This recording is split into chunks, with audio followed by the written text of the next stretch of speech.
siapapun orang di sekelilingnya tidak pernah disakiti oleh Rasulullah. Nah, ini sifat Rasulullah. Inilah fungsi maulid itu. Bagaimana sifat Rasulullah dalam berkeluarga. Kita terkadang kalau udah umur 60 tahun, ini saya lihat ini, umur 60 tahun, sama istri suami macam apa, jalan itu istri depan, suami belakang. Ada terkadang suaminya di belakang sana. Itu pernah, kenapa nggak mesra lagi Bu? Kan? Apa mesra-mesra lagi Ustaz? Dan tua-tua ini Ustaz. Padahal di situ yang harus ditumbuhkan. Disitulah yang harus ditumbuhkan dalam kasih sayang kita. Ini salah satunya ialah sifat Rasulullah dalam berkeluarga. Selanjutnya setelah berkeluarga, bertetangga. Berkeluarga, belum lagi berkeluarga ini. Terkadang kan banyak perceraian ini. Sikit-sikit apa? Gak enak sikit, ceraikan kau. Gak enak sikit berantem, ceraikan kau. Enak aja dia kata-kata cerai itu. Karena ini kerusakan di rumah tangga ini. Ternyata kalau dilihat ini berbagai macam. Pertama bisa jadi suami istri bagus keduanya. Tapi bisa jadi mertua yang kurang bagus. Nah, oh Ustaz, mertuaku hebat Ustaz. Sayang. Lalu apa? Keluarga. Abang, adik. Itu bisa mempengaruhi. Oh tidak Ustaz, keluarga kami abang, adik semuanya hebat. Tetangga. Ikut terkadang tetangga itu. Apa coba dikomporinya? Oh maulah kau nikah sama orang itu tua, apa penghasilannya, kiri lagi. Kau cantik, masih luar biasa. Terpengaruh tidak kira-kira? Koyak dia juga ya, baru pulang dia berkaca dia. Rupanya di sini ada tembok ini. Dalam artian begitulah, kita harus mencontoh di dalam berkeluarga Rasul. Kedua ialah bagaimana di dalam bertetangga. Sampai-sampai kalau kita lihat, apa kata Rasulullah? Kalau engkau membeli buah-buahan, beli buah-buahan, tidak bisa memberikan kepada tetanggamu, maka belilah dengan sembunyi-sembunyi membawanya. Maksudnya apa? Selanjutnya ketika engkau bawa ke rumah, engkau berikan buah-buahan itu kepada anakmu. Kalau engkau tidak bisa memberikan kepada tetangga, jangan engkau suruh anakmu itu makan di rumah tetangga tersebut. Contoh, misal kita bawa buah apel. Tahu ibu apel? Pernah ibu makan buah apel? Mana pernah ibu? Oh Ustaz, itu makanan sehari kami itu Ustaz. Kulitnya ya. Santai beda. Buah apel. Baru anaknya datang. Nah, ini buah apel. Lalu anak ini membawa ke rumah tetangganya. Rupanya di rumah tetangga itu ada kawannya. Ditengok oleh kawannya tersebut. Ih, enak kali buah apel itu. Minta dong. Malas katanya. Nggak dikasih. Ngadu dia sama ibundanya. Ya, mama. Belilah kayak buah itu yang dibawa kawan itu. Kita kan belum pernah makan itu. Ternyata orang tuanya tak punya uang. Gara-gara kita membawa buah-buahan, orang tua ini terkadang bermasalah sama anak-anaknya. Itu kata Rasulullah, sudah menyakiti tetangga. Luar biasa enggak agama ini? Luar biasa kan? Sampai kalau kita membangun rumah, kata Rasulullah. Misalnya ini rumah kita. Ini rumah orang. Ini tanah kita. Ini tanah belum dibangun. Dia bangun rumah di sini. Datang kita bangun rumah lah. Bangun rumah dia sampai mencakar langit. Tinggi dibuatnya. Sehingga apa? Tertutup ventilasi kawan ini, tetangga ini. Kalau dia tidak izin, belum kita meminta izin. Ternyata itu kata Rasulullah sudah menyakiti tetangga. Luar biasa ternyata agama ini. Kalau ini aja lingkungan kita saja. Coba apa yang digambarkan Rasulullah ketika bertetangga. Kalau engkau rasa yang enak-enak, maka perbanyaklah kuahnya. Jangan belum kuahnya aja. Nanti mana tahu ibu masak rendang ya kan, atau masak sup, wanginya sampai ke tetangga sebelah. Wah, luar biasa. Tiba datang kuahnya aja. Assalamualaikum. Waalaikumsalam. Ini Bu, ada kuah sup. Ibu ya. Dalam artian apa? Maksudnya apa? Ini salah satu silaturahim. Ini saya lihat ini kalau di Roma apa namanya, Idul Fitri, itu ada satu daerah, satu lingkungan, kerjanya itu tukar-tukar makanan. Hari ini lontong, ini nanti isinya nasi lontong, sana rendang. Tapi itu pun terkadang ada masalahnya juga. Apa contoh masalah? Awak kasih rendang sama dia, balik lontong putih. Masalah lagi. Memang susah memang kita ini. Kalau mau memberi itu, ikhlaskanlah. Berusaha kita ikhlas. Apalagi di dalam bertetangga. Ini luar biasa. Karena kita terkadang heran. Sampai-sampai dia tetangga bersebelahan tak kenal. Kan luar biasa itu kan. Ketika meninggal dunia tak tahu dia pun. Oh, tanya siapa meninggal? Tak tahu aku. Pokoknya dia lah. Oh, itu lo yang meninggal aja. Tak mau tahu dia. Janganlah sampai seperti itu kita. Kalau kita sudah saling tak kenal, maka tidak ada doa di antara kita. Dan doa mustajab itu mendoakan saudaranya, sementara saudaranya itu tidak mengetahui kalau kita sedang mendoakan dia. Contoh, mana lah ya ibu sebelah itu ya? Oh, sakit dia. Nggak tahu dia kan? Sakit dia, datang kita, ya Allah. Setelah sholat, ya Allah, sembuhkanlah ibu itu, ya Allah. Berikan kesehatan pada dia, ya Allah. Keafiatan, ya Allah. Itu kata Rasulullah, doa mustajab. Dia nggak tahu kita doain. Tapi nanti ketika sehat, kan boleh kasih tahu. Nanti misalnya sehat ibu itu, itulah Bu, apa yang doakan ibu itu tadi? Kemarin apa yang doakan ibu tadi? Udah, ria lagi. Oleh sebab itu, Bapak Ibu hadirin hadirat yang dirahmati oleh Allah Subhanahu wa Ta'ala, itu masih dalam keluarga dan lingkungan kita. Dan kalau kita lihat sifat-sifat Rasulullah ini luar biasa sifatnya. Apa di antara sifat baginda Rasulullah? Yaitu orangnya pemaafnya luar biasa. Pemaaf. Karena ini dalam Al-Quran. Wal'afina anil. Sifat-sifat orang yang bertakwa itu mau memaafkan kesalahan manusia. Contoh Rasulullah. Ketika Rasulullah SAW berada di Taif, apa yang dilakukan penduduk Taif?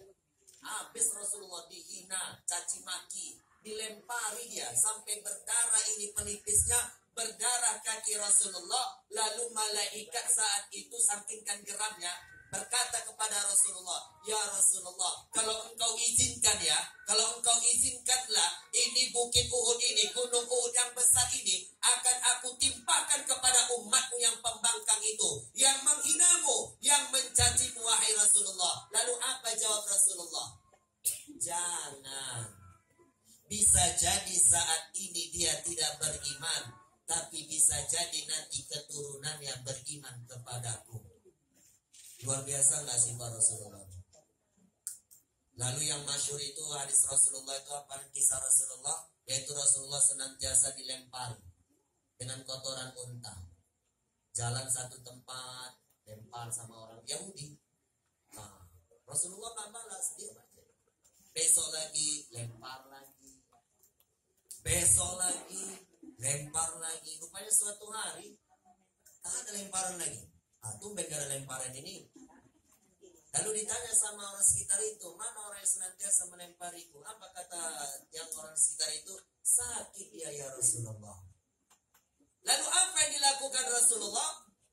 Dia ternyata orang yang pertama mengunjungi orang yang sakit, orang yang menyakitinya selama ini. Ternyata ketika sakit, dialah yang mengunjungi. Kalau kita gimana Bu? Contoh nih yang di sini nih. Misalnya ada buang sampah depan rumah ibu, dibuangnya sampah.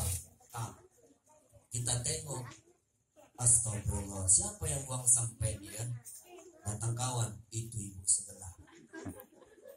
Karena kita nggak berani, lemah, diam aja kita.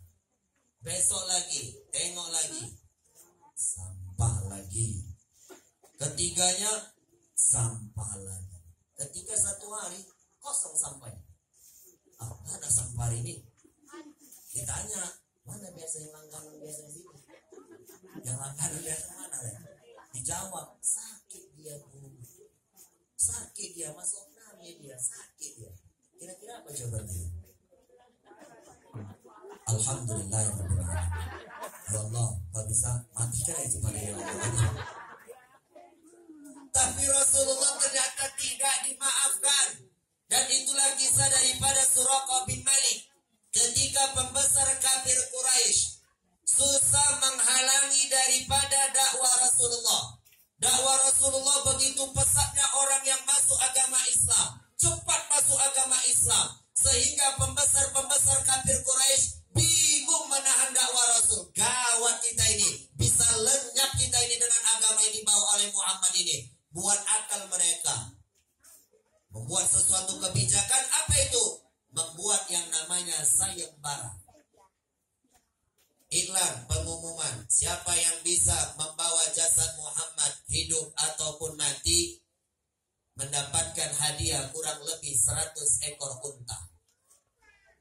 Bergegas Suraqah bin Malik mengambil kudanya, memacu mencari yang namanya Nabi Muhammad.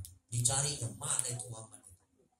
Rupanya beberapa waktu kemudian dilihatnya dari jarak jauh. Oh, itu dia nampaknya. Dikejarnya Rasulullah, ternyata kurang lebih 1 meter atau 2 meter itu kudanya masuk dalam lubang. Sehingga apa? Kudanya jatuh, Suraqah jatuh. Lalu apa? Diambil Suraqah pedangnya, dihunuskan ke leher Rasulullah. Udah di sini. Ya Muhammad, siapa yang bisa menyelamatkanmu dari pedangku ini? Apa kata Rasulullah? Allah subhanahu wa ta'ala. Ternyata atas kudrah dan iradah Allah, izin Allah, gemetar badan Suraqah, gemetar tangannya, jatuh pedangnya. Gantian Rasulullah yang ngambil. Wahai Suraqah, siapa yang bisa menyelamatkanmu dari pedangku? Apa kata Suraqah? Tak ada yang bisa menyelamatkan wahai Muhammad kecuali engkau sendiri. Apakah ditebasnya lehernya? Apakah dicucukkannya jantungnya? Ternyata tidak, dimaafkan Rasulullah. Kalau begitu Suraqah, ku maafkan engkau, pergilah engkau. Dengan ini, dengan ucapan pemaaf Rasulullah ini, Suraqah bin Malik tertegun hatinya. Luar biasa ini. Orang yang hendak aku bunuh, ternyata mau memaafkan kesalahanku. Ternyata apa kata dia? Kalau begitu wahai Muhammad, ajarkan aku tentang agama Islam. Apa sebenarnya agama Islam? Diajarkan Rasulullah, masuklah dia agama Islam. Dan Suraqah bin Malik, salah satu periwayat hadis, kurang lebih 19 hadis datangnya dari Suraqah bin Malik karena pemaafnya Rasulullah. Siap gak kita maafkan orang? Siap gak Bu? Ya. Jangan lagi terucap ya, sampai mati bisa memaafkan dari Ustaz. Karena ada itu sampai mati. Ada pula lagi dibilangnya itu, ku maafkan dia Ustaz, nanti di padang mahsyar aja lah. So selamat kawan ini pada mahsyar. Nanti aja lu selamat, ku maafkanlah dia. Mulai dari sekarang memang susah untuk memaafkan. Cobalah kalau kita lihat di jalan-jalan itu. Ustaz pernah itu jalan ya kan, pakai jaket, pakai helm, namanya apa namanya, ikut peraturan ya kan, pakai helm. Rupanya entah kenapa agak lambat sedikit, di klakson minggir lah. Apa? Kebun binatang disebutkan di sama. Dalam artian apa? Hanya berjalan sedikit saja, emosional yang dibawakan. Sedikit saja salah, udah emosional dibawakan. Kalau kita mengikut Nabi Muhammad, senantiasa kita mempelajari, memperingati hari Maulid Nabi Muhammad sallallahu alaihi wasallam. Setidaknya kita ikutilah sifat Nabi Muhammad. Jangan berkata yang kotor.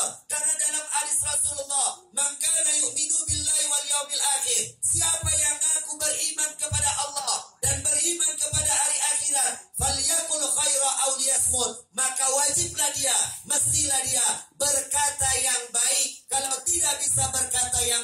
hendaklah dia diam. Berkata yang baik. Ini tidak, perkataannya itu luar biasa, menghina orang, mencaci orang, apalagi sekarang ini. Coba dalam Al-Quran itu surah Al-Hujurat, itu bagus itu dibaca ibu. Itu untuk akhlak itu. Apa diantaranya? Wala tanabazu bil alqab.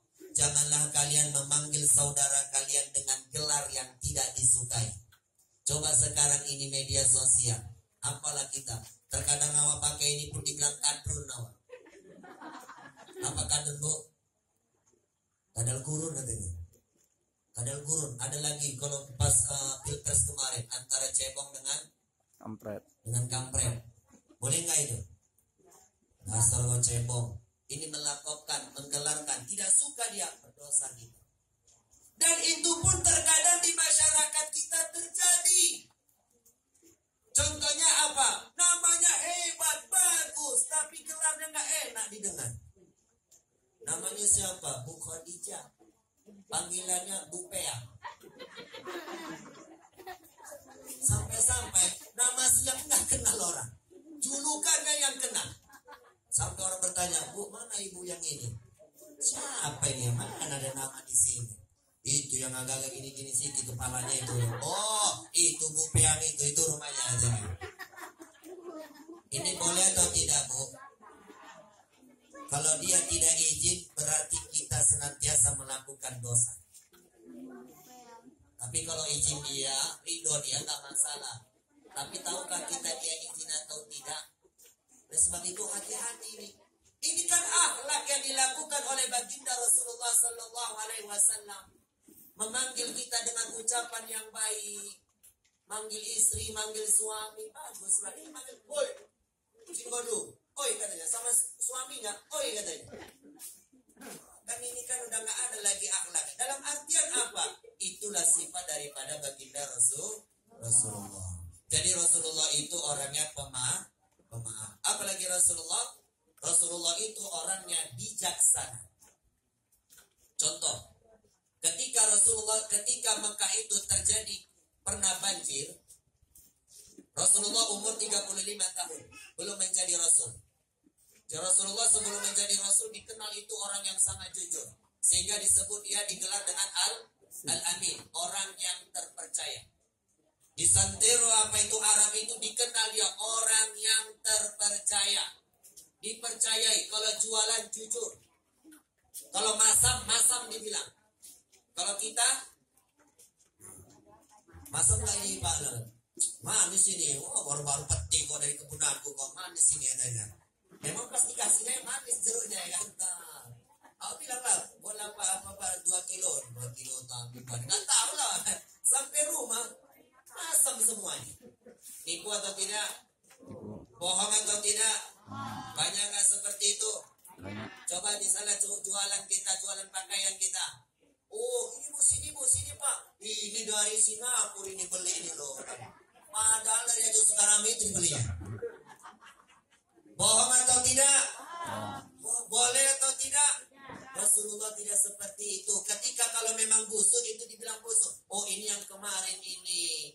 Udah gak bagus lagi ini. Tapi kalau mau kau beli seperti inilah harganya. Oh ini manis ini. Tapi ada saya dapatin itu penjual itu jujur luar biasa. Ketika semangka. Saya tanya. Ini berapa harganya? Sekian Pak. Merah atau tidak? Wallahu a'lam. Iya pula ya kira kan. Enggak tahu ya merah atau tidak ya kan. Ini jujur ini. Seperti ini kalau bisa dibeli yang kayak gini nih. Ini dia dibilang ya, merah nggak ini? Merah lah. Udah pernah aku tengok. Kapan ditengoknya? Ini aja sudah berbohong. Rasulullah itu Al-Amin, orang yang terpercaya, jujur luar biasa. Jadi ketika Ka'bah itu pernah terjadi banjir, rusaklah Ka'bah tersebut. Lalu para suku-suku yang ada di Makkah tersebut. Di Makkah itu banyak suku-suku. Sama seperti Indonesia. Kalau di Indonesia ini kan ada suku Batak, ada suku Melayu, ada suku Padang. Di sini banyak suku apa, Bu? Suku campur ya. Baru kali ini saya bilang ada suku campur. Yang ada es campur. Maksudnya Ustaz suku-sukunya banyak. Kan luar biasa ini kan. Ini kan salah satu yang luar biasa yang bisa ditumbuhkan. Oleh sebab itu apa? Jangan menonjolkan suku kita. Pernah nggak Rasulullah mengatakan suku kami yang paling hebat? Mana ada. Etnis pun nggak boleh kita hina. Oh, etnis kami yang paling hebat. Dia itu mana ada apa-apanya. Ini berdosa. Nggak ada diajarkan Rasulullah. Kita kan banyak. Sampai-sampai ada yang bilang itu. Jangan kau kawin sama suku itu. Kenapa? Itu kerjanya itu apa? Kawin aja itu. Nah, saya sebut ya sukunya ya. Ada saya sebut. Jangan sebut. Nah, itu kode etik kita seperti itu. Dalam artian apa? Ketika berkumpul para suku-suku semuanya untuk membersihkan, merenovasi Ka'bah tersebut, ikut mereka semua, suku-suku tersebut. Ikut renovasi, itulah bahu-membahu mereka. Sudah selesai, ternyata siapa yang akan meletakkan batu Hajarul Aswad tersebut? Mulai suku-suku kepala suku di sini menampakkan egonya. Suku A mengatakan, kamilah yang meletakkan batu Hajarul Aswad. Kan suku kami yang paling hebat. Oh, B, tidak. Suku kami yang paling banyak. Oh, tidak, kata C. Akhirnya apa? Hampir perang mereka. Di Arab dulu itu, sebelum datang Rasulullah, suka perang. Salah sedikit, ada masalah sedikit, udah perang. Ini hampir perang di antara mereka. Gara-gara siapa yang akan meletakkan batu Hajarul Aswad. Lalu ada di antara mereka, bagaimana kalau kita meminta pendapat dari orang yang kita percayai saat ini? Tidak lain dan tidak bukan ialah baginda Rasulullah. Dipanggillah, ya Rasulullah, ya Muhammad, cobalah berikan solusi. Lalu apa kata dia? Yang meletakkan batu Hajarul Aswad ini ialah siapa yang esok pagi yang paling cepat datang kemari. Ternyata yang paling cepat datang kemari yaitu baginda Rasulullah Sallallahu Alaihi Wasallam. Secara kesepakatan berarti Rasulullah yang akan meletakkan batu Hajarul Aswad. Apakah dia sombong? Nah, itu kan aku yang dapat duluan. Enggak. Apa yang dilakukan Rasulullah? Diambilnya surbannya, dibentangkannya surbannya. Kan surban itu ada ujung-ujungnya semua kan. Nah, engkau kepala suku A, pegang ujung itu. Engkau kepala suku B, ujung ini. Engkau C. Semua sudah dapat kepala suku memegang ujung daripada surbannya. Lalu batu Hajarul Aswad diletakkan di tengah. Sama-sama mereka mengangkatnya. Lalu diletakkan oleh Rasulullah. Pada saat itu kepala suku semua mengatakan, luar biasa ini Muhammad. Bijaksananya luar biasa.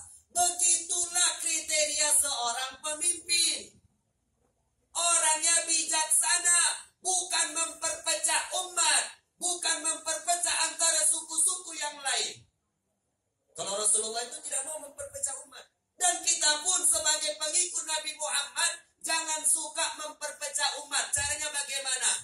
Searching, men-share berita-berita bohong.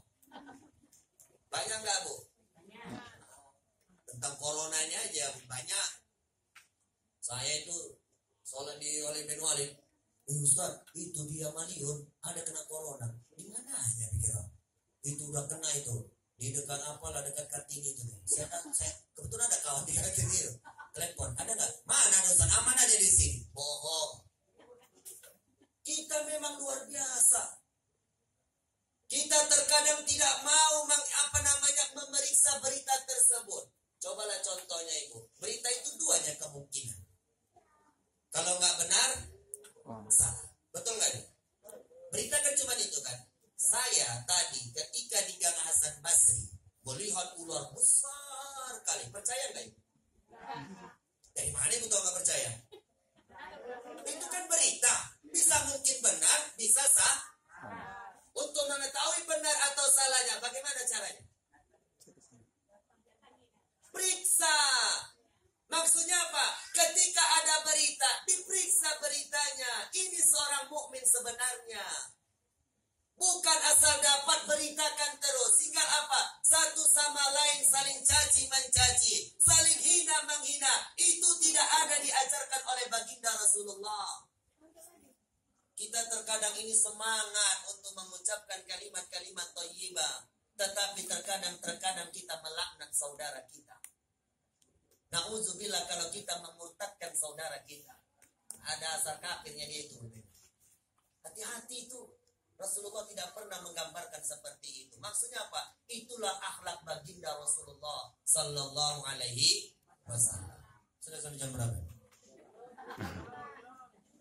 Ibu enak, belum Ustaz. Orang tinggal ibu gini, pas ketawa, pas nggak ketawa, nah, itu. Awat terus ngawat. Belum 1 jam Bu ya? Berapa menit lagi 1 jam Bu? 1 jam lagi Ustaz, 1 jam. Ya. Itu ala baginda Rasulullah. Selanjutnya apa? Rasulullah luar biasa. Kalau dalam riwayat dicatatkan bahwasanya ibadah Rasulullah, ibadahnya sampai lututnya itu bengkak, luka lututnya itu karena setiap malam beribadah. Kita nggak pernah beribadah tiap malam. Kadang-kadang Ustaz beribadah kan Ustaz, numpang tidur aja. Tidur pun terkadang kita itu nggak membaca doa. Apa doa tidur Bu? Allahumma barik lana. Dalam artian apa? Konsep Rasulullah dari sini dia. Mau tidur itu ada digambarkan oleh Rasulullah. Pertama apa? Kata Rasulullah kepada Ali bin Abi Thalib wasiatnya, ketika engkau hendak tidur wahai Ali, khatamkan Al-Quran 30 juz. Satu malam menghantamkan Al-Quran. Kalah. Kapan tidurnya? Apa kata Rasulullah? Cukup membaca 3 kali Qulhu. Memang enak. Kita ini suka meringkas-ringkas kan. Kalau paling itu surah Al-Ikhlas, tapi surah apa? Surah Qulhu. Itu hafal Ustaz. 3 kali kita membaca Al-Ikhlas itu sama seperti kita menghatamkan Al-Quran. Setelah itu apa yang kita lakukan? Berwudu. Berwudu. Dawamul wudu, senantiasa berwudu. Kalau tidur menghadap, ini tidur apa? Telentang begini. Suaminya mau tidur pun dibawa darinya, karena semua dikuasai. Lalu apa lagi dilakukan Rasulullah ketika hendak tidur? Mendoakan kaum muslimin dan muslimat. Doakan. Lalu apa? Mengintrospeksi diri kita. Ini penting ini. Mau tidur, dari bangun tidur, udah dosa apa yang kita lakukan? Jangan pahala yang kita pikirkan. Ini banyak orang pahala. Oh, tadi aku sholat duha, alhamdulillah. Baru aku bersedekah tadi ke masjid. Oh, lumayan juga rupanya dia. Baru sholat zuhur di masjid. Baru aku apa lagi? Padahal di balik itu apa? Ceritain aib orang. Memang cerita yang orang ini enak kali Bu ya. Ya, memang ini iman itu asalnya. Contoh begini. Si A, si B berjumpalah mereka. Ditanya apa kabar? B apa kabar? Alhamdulillah baik. Baru datang si B bertanya, gimana kabar tetanggamu itu? Kan ditanya apa kabar tetangga kan? Jawabannya apa? Kalau nggak sakit, sehat. Dijawablah, sehat dia. Kamu tahu nggak? Udah mulai dia. Tadi malam gue tengok piring yang pakai campaan semuanya. Oh, pantaslah di jalan berantem orang itu. Oh, pantaslah berantem. Datang si dia lagi. Oh iya, aku tengok juga. Udahlah habis semuanya. Dari pagi sampai mau belanjanya padahal. Habis belanja itu belum dibelinya. Kenapa ceritain orang aja? Terkadang na'udzubillah baru majelis taklim masih pakai mukena dari masjid. Baru dari mukena dan sampaikan Ustaz itu, kita nggak boleh menceritai aib orang lain. Kalau menceritai aib orang lain, Pak, dosanya seperti ini. Keluar dari masjid di pintu gerbang bercerita 5 orang. Awak udah pulang, balik awak lagi keluar, masih di situ diri. Jadi apa? Dalam artian apa? Ini dihilangkan. Tapi memang iyalah, TV-TV itu tengoklah kita kan. Semuanya itu digosipi semuanya. Hati-hati. Menggosipi orang lain, menggosipi rumah tangga orang lain. Ini bahaya yang seperti ini. Bagaimana keridho Allah Subhanahu wa taala kalau kita senantiasa menceritai aib saudaranya. Oleh sebab itu Rasulullah itu apa? Ketika itu malam itu dihidupkannya ibadah luar biasa. Ibadah apa? Tahajud. Salat apa lagi? Qiyamul lail. Salat apa lagi? Salat taubat boleh, salat witir. Laksanakan. Berapa rakaat salat tahajud, Bu? Terserah mau berapa, sanggup terserah. Mau 100. Apa 100 Ustaz? Tarawih aja lari. Kan tarawih apa? Tarawih itu kenapa? 1 hari pertama, kedua, ketiga. Hari pertama itu luar biasa ya. Belum lagi masuk azan, udah siap-siap depan pintu itu deh. Mau kemana? Siap-siap Ustaz. Mau apa? Mau salat ke masjid katanya. Setengah jam lagi padahal mau isya. Tapi udah bersiap-siap dia luar biasa. Mau kena baru. Entah menganggarkan atau tidak, nggak tahu. Bajunya baju baru dah sampai. Sholat dia hari pertama, kedua, ketiga, keempat. Capek juga ya rupanya ya. Nah, udah mulai dia. Kosong. Nanti ditanya, kenapa nggak sholat tarawih? Kan cuma sunnah Ustaz. Nah, selamatlah dia ganti. Sunnah kok katanya. Pandai cari apa ya? Nah. Rasulullah tidak seperti itu. Ketika di malam hari ini ternyata dihidupkan Rasulullah. Padahal dia udah dijamin masuk surga. Udah dijamin diampuni dosanya. Tapi luar biasa juga ibadahnya. Kalau bisa kita pun hampir luar biasa lah ibadah kita. Kita belum ada jaminan dari Allah untuk diampuni dosa kita. Ada nggak dijamin kita masuk surga? Ya. Belum ada. Tapi ibadahnya apa? Seperti PSMS. Persatuan sholat maghrib saja. Ketika maghrib penuh itu. Maghrib. Memang kalau dalam fikih itu yang paling banyak itu penuh itu sholat maghrib. Coba ketika subuh. Wah. Ini musola ini rame nggak subuh? Rame Ustaz. Ketika Idul Fitri. Idul Fitri Idul Adha itu rame lah itu Ustaz. Selain itu gak ada lagi. Karena ada saya dapat di masjid. Saya pengajian. Dialah yang saya tengok. Betul nggak pengajian hari ini? Awak pula yang duluan di depan gerbang pula itu kunci masjid. Sebentar udah mau azan. Datang dia. Oh, mau Ustaz, buka aja. Tapi setelah sholat cuma 3 orang. Saya tanya, lingkungan ini muslim atau enggak? Oh, jangan tanya Ustaz. Tengok KTP-nya, muslim semuanya. Muslim Ustaz katanya. Tapi ya begitulah Ustaz. Ada